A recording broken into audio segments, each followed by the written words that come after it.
guys, this is Alea Jen and welcome back to my YouTube channel. So for today's video, magkano nga ba yung mga gastos mo kung mag-a-apply ka as domestic helper dito sa Hong Kong? So, guys, marami ang gustong pumunta dito sa Hong Kong. Marami ang gustong mag-apply pero hindi lahat is nakakapunta kasi nga may bayad dito. So, unlike sa Middle East na kapag mag-apply ka as domestic helper, sagot nila yung pamasahe mo, sagot nila yung OWA mo, yung PIDOS mo, yung TESDA training mo, lahat-lahat is sagot ng agency. Tapos bibigyan ka pa nila ng allowance. Dito sa Hong Kong, walang ganun.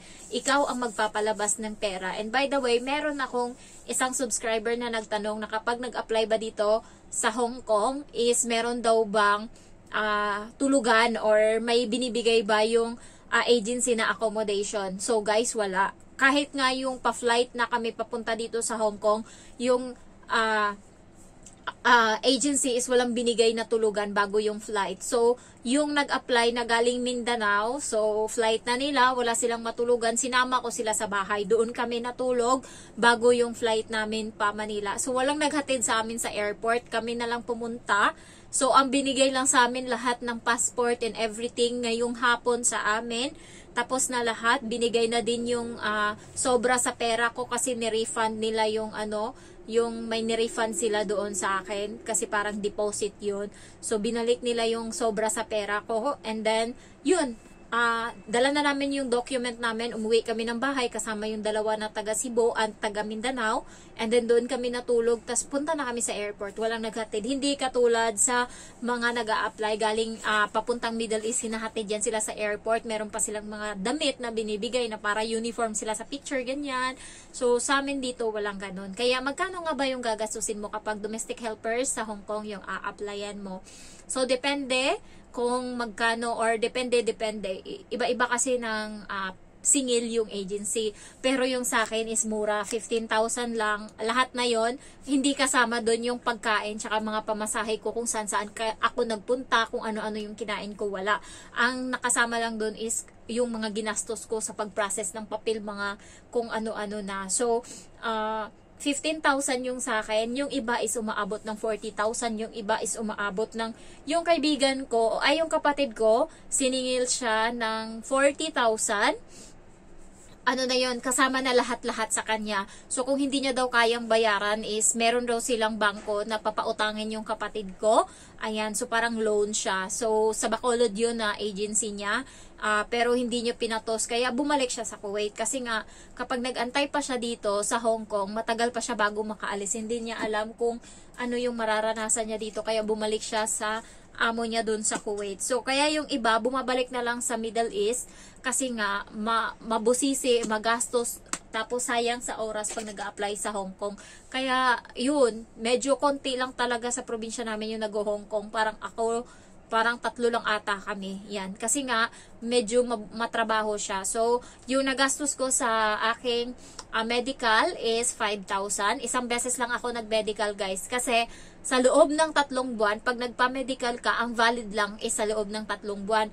Pagkatapos ng 3 buwan, tapos hindi ka pa nakaalis papuntang Hong Kong, another medical ka na naman uli. Kaya siguraduhin mo na pagkatapos ng medical mo, bago mag 3 months is nakaalis ka na. Kasi kung hindi, another gastos ka na naman.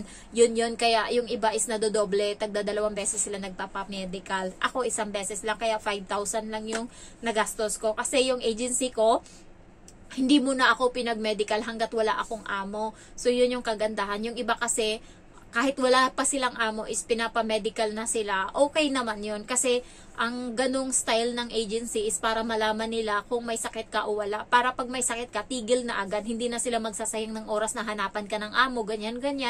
Kasi, pag nalaman nilang may scars yung baga mo, may TB ka, ganyan, may mga ano-ano ka, at least, na nila agad na, wala ng pag-asa to. Hindi na to natin hanapan ng amo kasi nga, wala na. Hindi na to magkakaroon kasi nga may sakit na, hindi na to magiging fit to work. So, kaya inuuna nila munang magpa-medical. Yung sa agency ko naman, inuna muna kaming hanapan ng amo. Nung nakahanap na ng amo, kinabukasan medical agad. Ganun yung labas. Kaya medyo okay yung sa akin kasi wala pang 3 months, nakaalis na ako. Kaya isang beses lang ako nagpa-medical, 5,000 yon. Next is yung TESDA ko, 5,000 din siya, pero sa iba is mas mahal. Kasi nga, ano yun, accredited yun sa agency nila. So, may porsyento yung agency nun. Ang sa amin, kami na yung pinahanap ng agency namin kung saan kami magpapa-TESDA. Basta ang importante lang, yung certificate na mabigay sa kanila is domestic work in situ. Kasi may isa na, may isang ano niyan eh, na pwede ba daw mag-ano sila, may isang part yan ng TESDA na yun yung minsan inaano nila na parang pag sa hotel ka ba, hindi ko lang alam, nakalimutan ko na, nawala sa utak ko yung isa niyan na ano ng TESDA, pero hindi yun, dapat domestic work yung aralin mo, hindi yung isa hindi yun caregiver, ibang ano yun ng TESDA na parang ano din, parang service siya sa hotel, yun yung pag-aaralan mo, pero hindi daw yun pwede, sabi ng ano, dapat domestic work na TESDA yung certificate mo. Ayan, so yun 5,000 yung akin. Pero yung 5,000 na yun, guys, nandun yung torture ka. Torture ka sa sigaw, wala kang tulog, puro galit yung mararanasan mo, nandun yung pang-aalipusta, tapos pressured ka kasi nga sa loob ng 2 araw na pag-aralan nyo dun, sinisiksik yun ng madami sa utak mo, ganto kakapal na papel, sauluhin mo yung mga luto-luto dun, hindi mo agad masaulo, kaya doon kailangan mo talagang pag-aralan. Oo nga, 5,000 lang yung single sa amin, pero pukpukan sa aral, pukpukan lahat, bago, yun nga, thanks God na lang nakapasa ako sa TESDA. May kasama ako na hindi nakapasa, so another 2,500 yung babayaran niya kasi yung sa luto-luto, doon siya hindi nakapasa, so kailangan niyang ulitin. Ayan. So, yun nga, sa mga gusto dyang mag-training, message nyo ako kasi meron akong kakilala. Wala akong porsyento doon. So, 5,000 siya dati. Hindi ko lang alam ngayon kung 5,000 pa din. Pero dapat prepare ka na magiging emotionally tortured ka doon and mentally kasi nga yung ano doon, yung nagte-training is meron siyang hinanakit sa buhay. Parati siyang galit, parati siyang sumisigaw. So, bawal madamdamin doon. Ayan. So, 5,000 yung singil niya. Next is yung NBI. Dapat yung good for travel abroad. Yung kukunin mo. Hindi yung para lang sa Pinas. And then, hindi ko lang alam kung magkano ko yun kinuha. Dati, meron pa kaming vaccine certificate or yung vaccine card. So, ano yun eh, 350 yun. And, unang nag-book ako tapos hindi ko pinuntahan. So, pangalawang beses hindi nila ako pinayagan. Kaya nag-book uli ako. So, kailangan pag nagpa-appointment kayo, puntahan nyo kasi nga sayang yung pera. So, 2 beses ako nagpa-book. Kasi yung una, hindi ko napuntahan. So, kasi inuna ko yung trabaho ko. So, 350. Ayan. And then, yung COA, yun yung parang nagpapatunay na gawa ka lang ng COA na sabihin mo doon na this is ito yung ako yung amo ni Genevieve, ganyan, nagtrabaho siya sa akin ng 3 years, ganyan, ito yung trabaho niya, tapos may pirma niya sa baba, Certificate of Employment, and then yung OAs, tapos e-registration, tsaka PAYOS, ayan, tapos mag-provide ka pa ng picture, yung passport size ata yung hiningi sa akin, 2 beses, yung una is 1 by 1, and then meron pang passport size, so maraming beses ako nagpa-picture, kasi yung sa TESDA nangingi din sila ng picture, so ayan, and the next is, ang ginastos ko pa is nagpa-PT ako, so 250 yon. And then, ano pa ba yung ginastusan ko? Basta umabot siya lahat ng 15,000 yung nagastos ko. Kaya yung iba, meron pa pala yung photo and video. Doon sa agency ko, meron kaming ganun. Pero sa Maris daw, tsaka sa Kingsman Power, walang babayaran sa photo and video. Kasi sa amin, quality yung photo and video namin. Tapos may uniform kami para kaakit-akit at para, presentable yung namin. Pag hinarap kami or nakita kami ng amo namin sa mga video na pinasa nila ta sa picture. So, ayun, nagbayad kami doon ng 2,500 ata. Ayan. So, kasama yun sa binayaran namin. And then, sa PIDOS is 100 yung bayad. Tapos, ano pa ba yung binayaran namin na iba? Parang so far, yun lang yung binayaran ko. Total of 15,000 lahat-lahat. Pero yung ibang agency, mas malaki yung singil nila. Depende. Kaya din, yung iba is hindi na nag-a-apply sa Hong Kong kasi nga, sayang yung pera, 'di ba? Kung sa Middle East ka mag-apply, ikaw pa yung bibigyan nila ng allowance. Pag sa Hong Kong, ikaw lahat maglalabas ng pera. And nung time na yon, buti na lang nagtatrabaho ako, kaya habang may pera pa ako, inuunti-unti ko na yung process ng papel ko, yung mga NBI ko, ganyan, inasikaso ko na paunti-unti. Kaya nung nagkaroon ako ng employer, nangalahati na din ako sa mga requirements na kakailanganin, natapos-tapos ko na sila ba. So, kaya medyo yung pera is hindi biglaan nawala. So, hiram-hiram muna ako. Hiram ako ngayon sa kapatid ko, 5,000 para sa training ko sa TESDA. Tapos pag nagbayad na yun, inuunti-unti ko kasi medical 5,000 din yun, TESDA 5,000. And then, yun lang naman yung pinakamahal eh, TESDA tsaka yung medical. The rest is kaya na yung Certificate of Employment ko, or COA ba yun? Basta, lang siya, 15 pesos. Tapos yung PIDOS ko, 100. Yung registration ko, ako lang gumawa. So, pinrint ko lang siya, 150. And then, yung payos ko, 15 din. So, ako lang gumawa. Kasi pag ipapagawa mo siya sa computer, babayaran mo sila 150 pesos. So, nanghinayang ako nagagawa.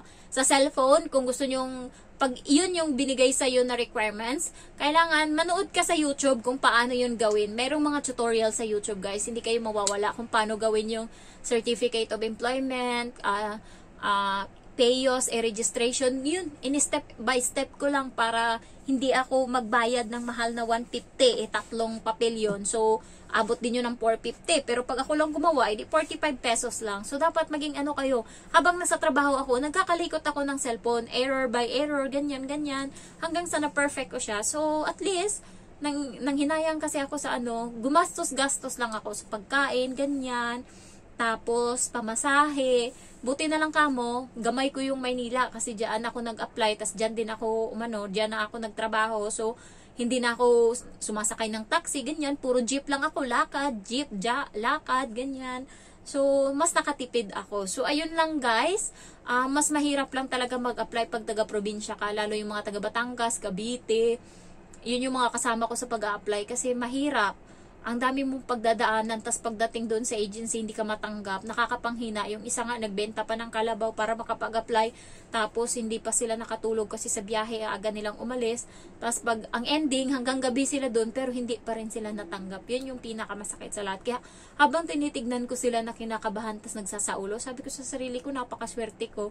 Nakuha ko yung isang bagay nang hindi ko masyadong pinaghirapan. Kalma lang ako, samantalang sila, they are aiming for it. Gusto talaga nila, talagang nila, seryoso sila. Pero hindi ako, yung pag-a-apply ko parang, pag natanggap, edi go. Pag hindi, edi may trabaho naman ako. Ayan. So, tuloy pa rin naman yung minimum ko na sahod kada araw.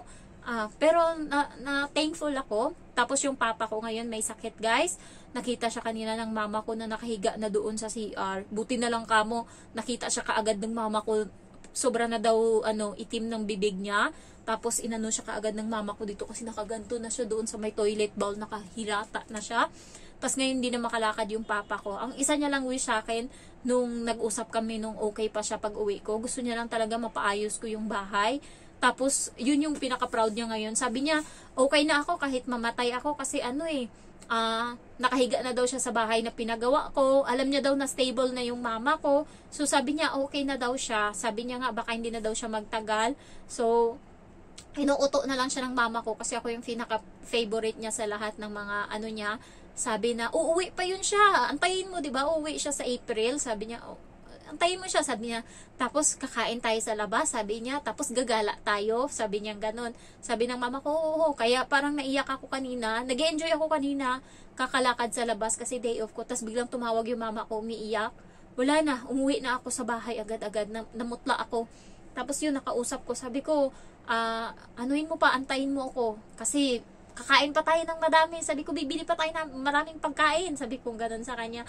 Sabi niya, di masarap ulit yung pagkain natin. Kasi nung ako nandun, alaga ko yan siya. Kaya, yan, inaalagaan ko yan siya. Binibilhan ko yan siya kung anong gusto niya. So, at least, sabi ko, konti na lang, ilang months na lang. Kaya mo pa yan. Sabi ko, ganun sa kanya. So, ayun lang guys, tulungan nyo akong i-pray na sana mabutan ko pa yung papa ko kasi hindi ako makakauwi ngayon. Nang hinayang din ako sa mga ticket na binili ko.